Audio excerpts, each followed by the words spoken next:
प्रिय विद्यार्थियों, संस्कृत प्रेम गंगा में आप सभी का स्वागत है। मैं हूं प्रेमलता और आज आप सभी सीखने और समझने वाले हैं यण स्वर संधि। यण स्वर संधि में यण स्वर संधि का सूत्र है ईको यणच।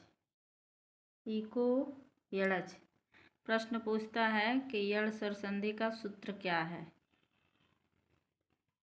या फिर यण संधि से संबंधित कोई एक शब्द दे देगा और प्रश्न पूछेगा कि ईको यणच से संबंधित कौन सा पद है। तो इसलिए संधि सूत्र आपको ज्ञात रखना है।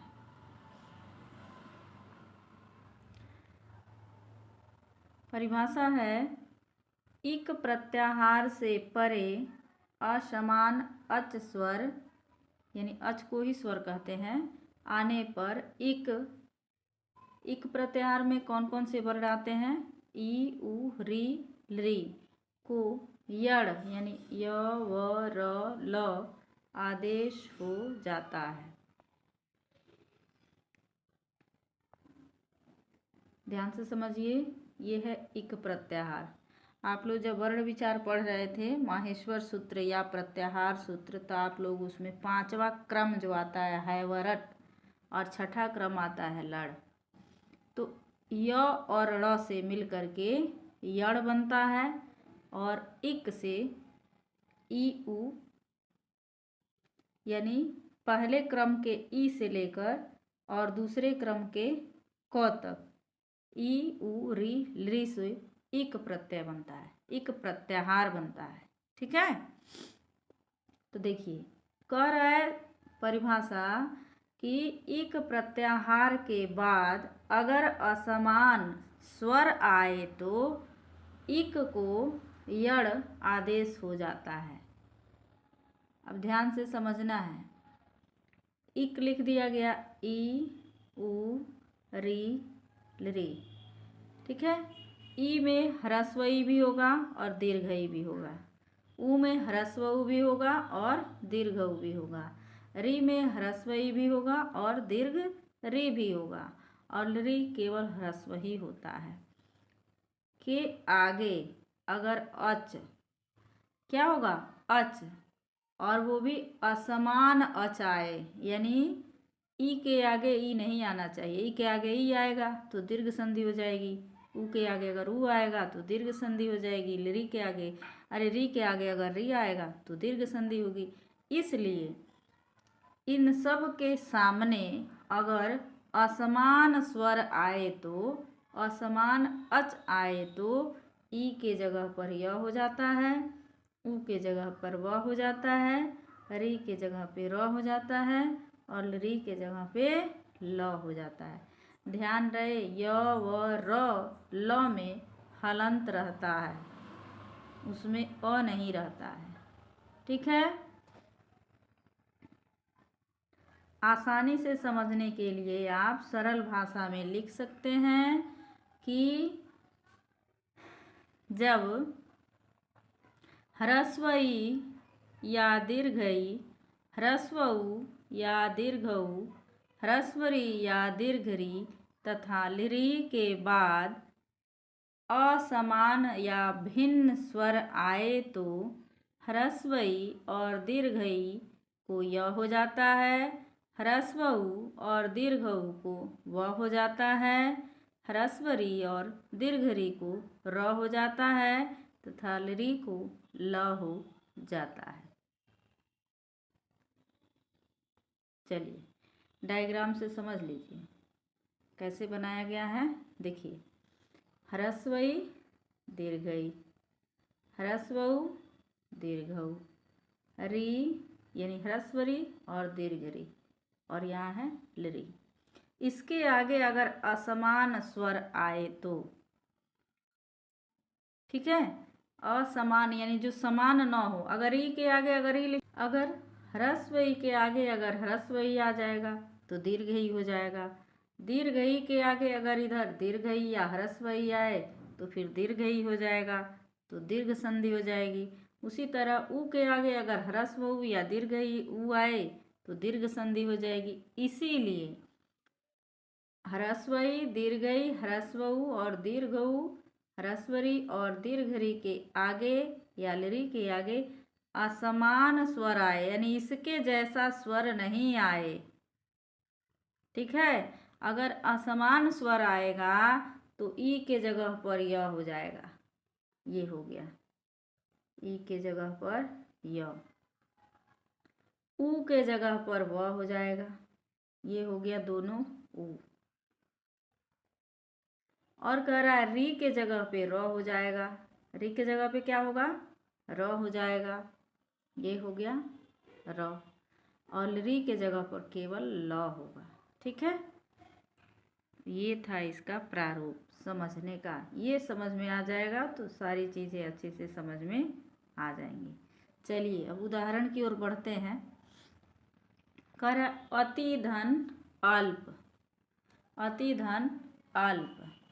और एक चीज़ और समझना है बच्चों, ये देखो अगर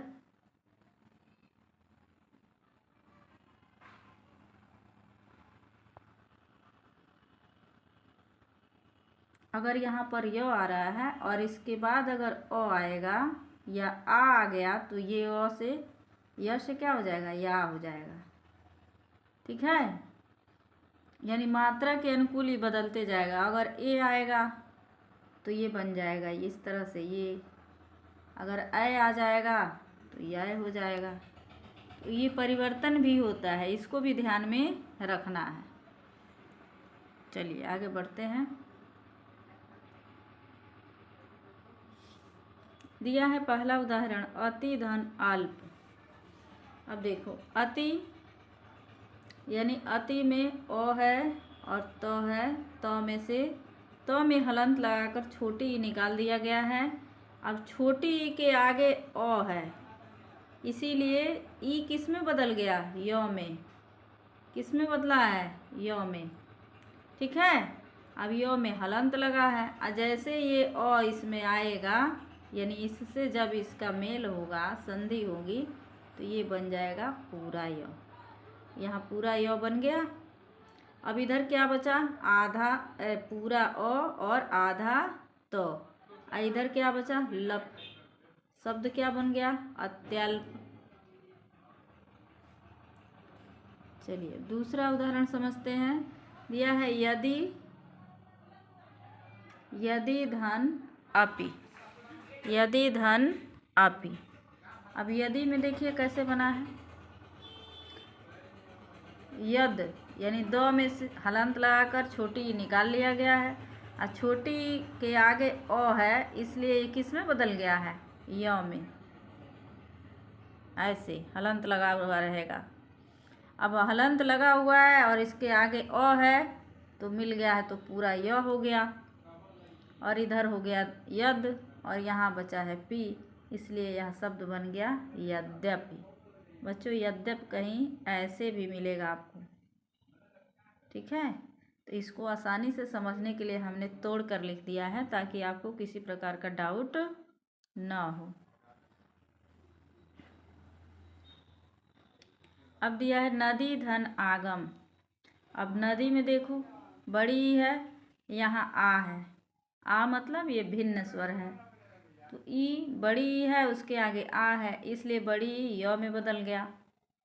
और उसके आगे आ है, तो जब य है इसमें या आ की मात्रा लगी है तो या में बदल गया है। यहाँ है या, इधर है गम और इधर है नद, तो हो गया नद्यागम। क्या हो गया? नद्यागम। और नद्यागम ऐसे भी लिखते हैं, आपको ऐसे ही लिखा हुआ मिलेगा नद्यागम। ठीक है, चलिए अब दिया अति धन आवश्यक। अब अति में ई है, अति में क्या है? ई है और ई के आगे आ है, इसलिए ई किस में बदल गया? य में। ठीक है, अब य के आगे क्या है? आ है, ये बदल गया है आ है, तो ई और आ दोनों भिन्न स्वर है एक दूसरे से, इसलिए ई के आगे य हो गया, और य के आगे आ है, इसलिए य किस में बदल गया? आ में, या में, य की या में बदल गया। अब इधर क्या बचा? अत, अ और आधा तो, और इधर बच गया वश्यक। शब्द क्या बन गया? अत्यावश्यक। इसी तरह से आपका यड़ संधि बनता है। चलिए अगला उदाहरण है ईति धन आदि। अब देखो बच्चों, ईति में ई है, यानी इसके आगे आ है, यानी भिन्न स्वर है, इसीलिए यहाँ बन गया य। य बनने के बाद यहाँ आ है तो बन गया या, क्योंकि य में आ की मात्रा लगेगी तो क्या हो जाएगी? या। इधर बचा है इत, ये हो गया इत, और इधर बचा है दी, हो गया शब्द इत्यादि। कई बार आप ये शब्द बार बार पढ़ते हैं।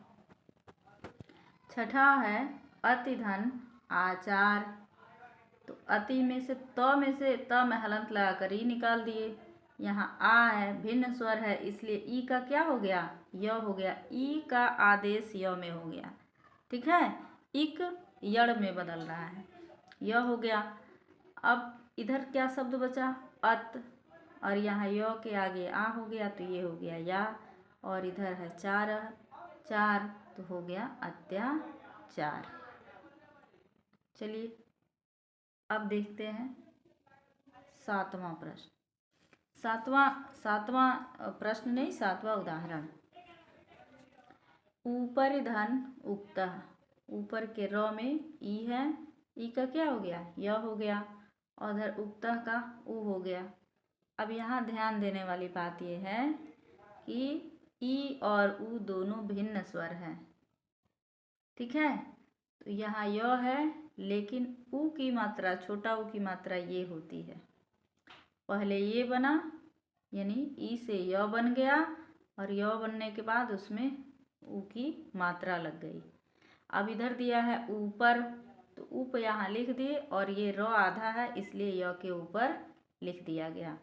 और इधर है कत, यहाँ लिख दिए, हो गया ऊपर युक्त, यानी ऊपर युक्त।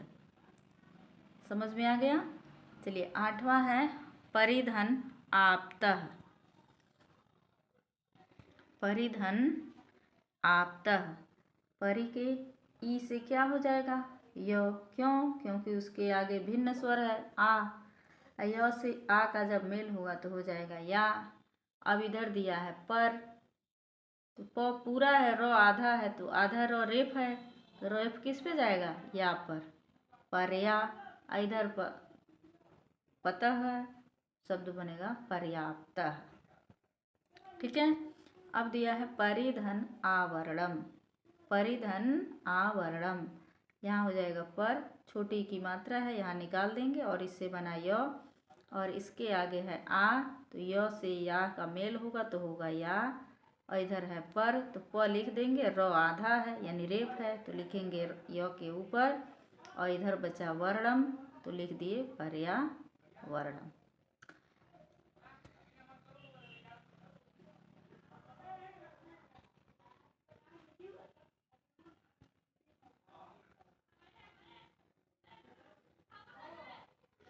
यहाँ दिया है बच्चों प्रतिधन एकम। प्रत में ई है और यहाँ ए है, इसीलिए यहाँ य है, क्योंकि भिन्न जब तक होगा नहीं तब तक य आएगा नहीं, तो भिन्न स्वर है इसलिए य आ गया। अब य के आगे ए है, तो ए की मात्रा क्या होती है? ऐसे, ठीक है, इसलिए य में क्या हो गया? ये की मात्रा हो गई। और इधर बचा प्रत, प्र और आधा तो, इधर बचा कम, और ये हो गया ये, तो शब्द बन गया प्रत्येकम। अगला हेडिंग है ह्रस्व उ और दीर्घ उ में अगर भिन्न स्वर आए तो वह हो जाता है, ठीक है। अब देखिए यहाँ लिखा अनुधन अय।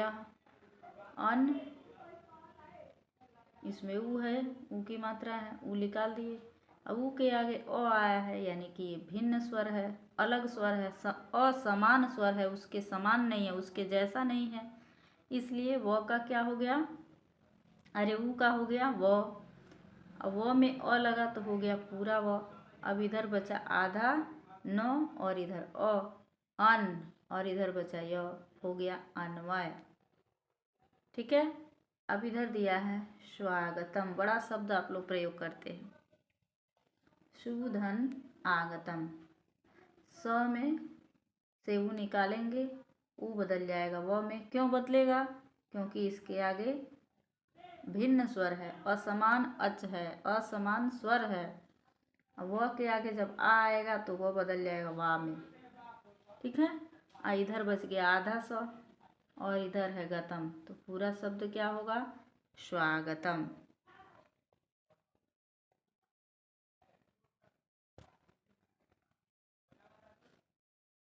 अब इधर दिया है अनुधन एषण, अनुधन एषण। अब अनु में ऊ की मात्रा लगी है, तो अन लगा करके हलंत और ऊ निकाल देंगे, ऊ निकाल करके ऊ निकालेंगे तो क्या बनेगा व। अब व के आगे ए है, तो इधर बचेगा अन और इधर बचेगा सड़। अब यहाँ अन लिखेंगे और इधर सड़। अब व में ए की मात्रा लगेगी तो व बन जाएगा वे, अन्वेषण बन गया। पाठ अच्छा लगे, संधि समझ में आए तो लाइक करिए, सब्सक्राइब करिए, अपने दोस्तों में शेयर करिए। अगर कोई डाउट हो मन में, नहीं समझ में आए तो भी कमेंट करके ज़रूर पूछिए। चलिए अगला प्रश्न है, अगला उदाहरण है अनुधन इक्षण। तो अन यानी न में हलंत लगाकर ऊ निकाल दिए, ऊ से बन गया व, इस व में हलंत छूट गया है। ठीक है। व और इधर है बड़ी, तो व में क्या हो जाएगी बड़ी। देखो यहाँ बड़ी बना है, व में बड़ी। इधर है अन, अन लिख दिया गया, इधर है क्षण, यहाँ क्षण हो गया, अनविक्षण। चलिए 15वां उदाहरण है मनुधन अंतर।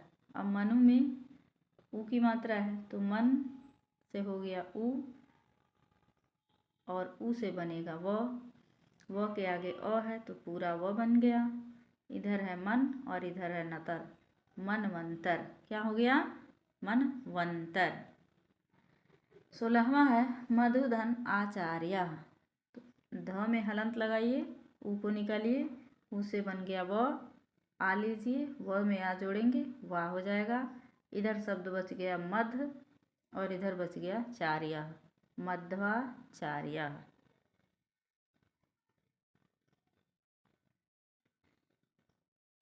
उसके बाद दिया है मधुधन आशवः। मधु के ध में से ऊ निकाले, ऊ से हो गया व क्यों हुआ?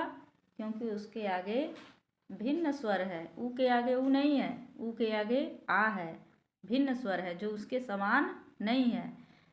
अब व बन गया, व के आगे आ है, इसलिए व से यहाँ हो गया वा। अब इधर बच गया मध और इधर बचा सवह, तो शब्द बन गया मध्यवा सवह।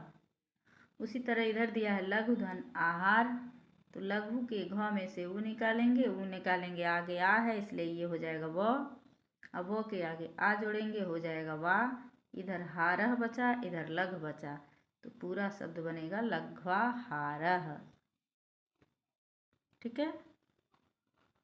चलिए बढ़ते हैं अब अगले उदाहरण की ओर। वधूधन आगमन।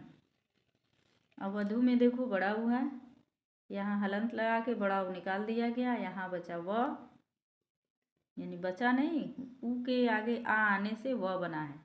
ठीक है, भिन्न स्वर आने से, और व में आ की मात्रा लग जाने से यहाँ हो गया वा। इधर जो गमन है हमने गमन यहाँ लिख दिया, इधर वध बचा तो वध को आगे जोड़ दिए, हो गया वध्वागमन। उसी तरह से वधूधन ऐश्वर्य।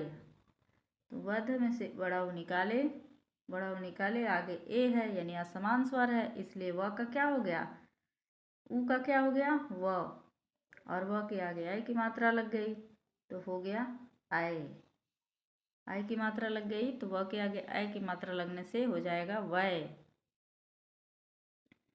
वय, इधर बचा वध और इधर बचा स्वर्य, पूरा शब्द हो गया वैधवसर्य, वैधवसर्यम। अच्छा यहाँ म छूट गया है, इन दोनों में म रहेगा, यहाँ भी म रहेगा, ठीक है, वैधवसर्यम। तो ये आपका ह्रस्व उ और दीर्घ उ के आगे असमान या भिन्न स्वर से बनने वाले शब्द थे, पद थे। अब आप री यानी ह्रस्व री और दीर्घ री से बनने वाले शब्दों के बारे में सीखेंगे। चलिए, यहाँ दिया है पितृधन आदेश। तो पितृ के तो में री है, री का क्या आदेश होगा? री का आदेश ये होगा कि र हो जाएगा, ठीक है। और इधर है आ, तो र में हलंत है तो हो जाएगा क्या? रा। क्या हो जाएगा? रा। और इधर बच गया पित्त, इधर क्या बच गया? पित्त। और पित्त के तो में जो है वो हलंत है, ठीक है। और र जैसे जुड़ेगा तो हो जाएगा त्र, क्योंकि त्र संयुक्त व्यंजन है। त्र कैसे बनता है? आधा तो और र और अ से। देखो पहले ये समझ लो, तो में हलंत, र में हलंत और अ के मेल से क्या बनता है? त्र बनता है, ठीक है। अब यहाँ पर आपको वही समझना है, मातृधन आदेश, पितृधन आदेश या मातृधन इच्छा, जो भी ये शब्द होगा तो इसमें आपका डायरेक्ट त्रा बन जाएगा। लेकिन समझाने के लिए कि कैसे ये त्रा बन रहा है, हमने दोनों तरीके का उपयोग किया है। देखिए, पितृ में से री निकाल दिए, क्योंकि री के आगे र है तो ये बदल गया र में। र में हलंत है, र में हलंत है तो आ जब जैसे लगा तो यहाँ बन गया रा। और इधर क्या बचा? तो में हलंत है ना, तो और र मिल करके ही त्रा बनता है। आया समझ में? त्र और र बन के तो और र बन के त्र बनता है, और आ लग गया है तो हो गया त्रा। इधर बचा पी और इधर बचा देश, देशः। शब्द क्या हो गया? पित्रादेशः। पुस्तक में आपको ये शब्द मिलेगा, हमने समझाने के लिए इसे लिखा है, वर्ण विच्छेद के आधार पर ये समझने के लिए है, ठीक है। उसी तरह से यहाँ दिया है पितृधन उपदेश। तो पितृ में से हम हलंत लगा के रे निकाले, री किस में बदल गया? र में। र के आगे ऊ की मात्रा लगाएंगे तो ये हो गया रू। र में जब छोटा ऊ की मात्रा लगाते हैं तो ऐसे लगता है, ठीक है। अब ये इधर पित्त में तो बचा ना, तो में र जब जोड़ते हैं तो बन जाता है त्र, तो ये बना है त्र। और त्र में छोटा ऊ की मात्रा लगा दें तो हो गया त्रु। इधर है पी और इधर है प्रदेश, पितृदेशः। यह भी पितृदेशः है और यह भी पितृदेशः है। यह वर्ण विच्छेद के आधार पर है और यह संयुक्त व्यंजन के आधार पर है।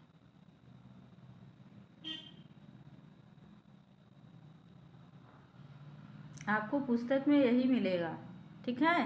पित्रादेश ये वाली चीज़ मिलेंगी आपको। मातृच्छा, मात्रांके, ये हमने समझाने के लिए आपको लिखा है कि कैसे बन गया।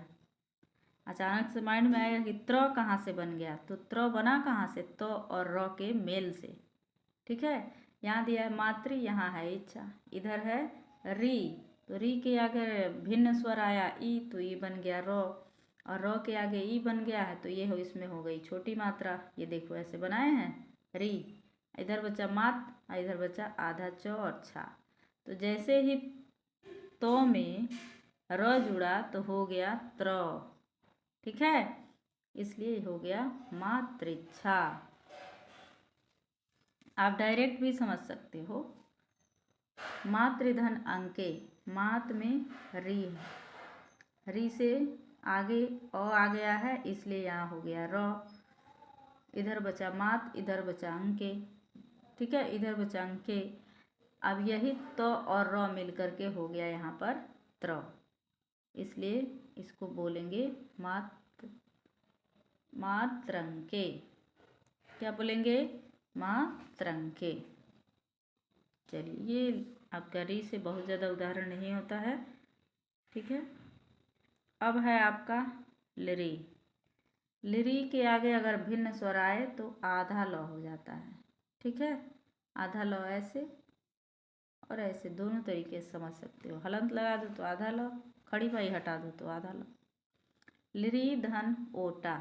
अब देखो यहाँ लिरी है, इसके आगे ओ आ गया, यानी लिरी नहीं आया है, भिन्न है, उससे अलग है, तो इसके जगह पे हो गया ल।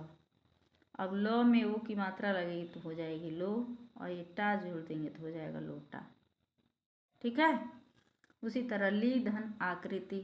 लिरी के आगे आ गया है तो ल हो गया, ल में आ जोड़ेंगे तो हो जाएगा ला, और इधर कृति है, शब्द बन जाएगा लाकृति। तो बच्चों, लिरी से बहुत उदाहरण नहीं होता है, आप लोगों के अकॉर्डिंग इतना ही हमने देने का प्रयास किया है।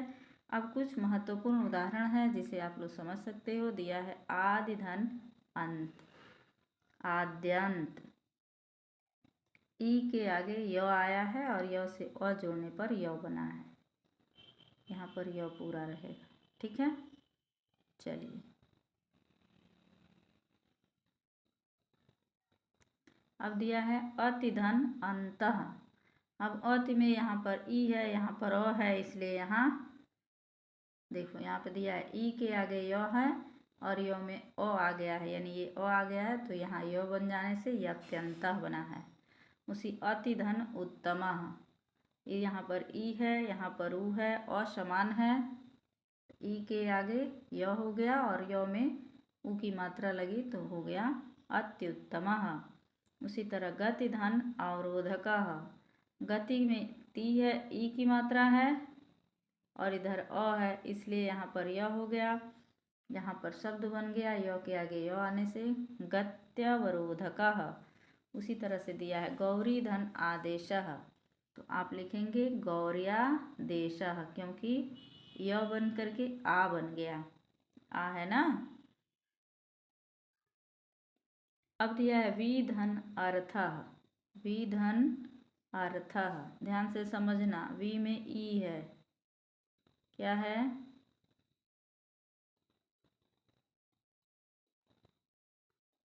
वी में ई है और उसके आगे अ है, यानी असमान स्वर है, इसलिए यहाँ पर य हो जाएगा ऐसे। और उसके बाद कह रहा है अर्थ, अ आएगा, अ आएगा तो ये पूरा य हो गया, और यहाँ बच गया वो में हलंत लगा दिए है ना, तो आधा व, आधा व को ऐसे कर देंगे, इधर बच गया थ के ऊपर रेफ, तो शब्द हो जाएगा व्यर्थ, यानी बेकार। इसी तरह से बनता है, ठीक है। ध्यान क्या देना है कि ये जो मात्रा है उसके आगे समान स्वर न आए, ये जितना भी स्वर है इधर उसके आगे ये समान स्वर नहीं आए, विषम स्वर आए। अब भिन्न स्वर जो आएगा उसके अकॉर्डिंग बदलते जाएगा, जैसे अ रहेगा तो अ हो जाएगा, आ रहेगा तो आ हो जाएगा, अगर छोटा ऊ है तो छोटा ऊ उसमें लग जाएगा, बड़ा ऊ है तो उसमें बड़ा ऊ लग जाएगा, ठीक है। इस तरह से परिवर्तन होता जाएगा। अब देखिए वी धन ऊह लिखा है, ऊह, तो यहाँ वी में से हलंत लगाओगे तो यही बचेगा ना, इधर हो गया ई आया और इधर ऊ है, इसलिए ये य हो गया, यो में हलंत हो जाएगा, लेकिन इधर बड़ा ऊ है तो बड़ा ऊ से जब जोड़ेंगे तो क्या हो जाएगा, ये इधर ह है और इधर आधा व है तो हो जाएगा व्यूह, चक्रव्यूह। चलिए, अब दिया है मातृधनानंद, तो री से र हो गया और आ लग जाने से रा हो गया, तो शब्द बन गया मात्रानंद, क्योंकि तो में जैसे ही रो लगेगा त्रा बन जाएगा, त्र बन जाएगा। उसी तरह दात्री धन इच्छा, दात्री के री से यहाँ रो बन गया और इस इच्छा से इसमें री हो गया, और त में जैसे र जुड़ा तो त्र हो गया, त्र में ई जुड़ गई, त्रि हो गई, दात त्रिच्छा। उसी तरह भातृधन अनुमति, भात्र अनुमति।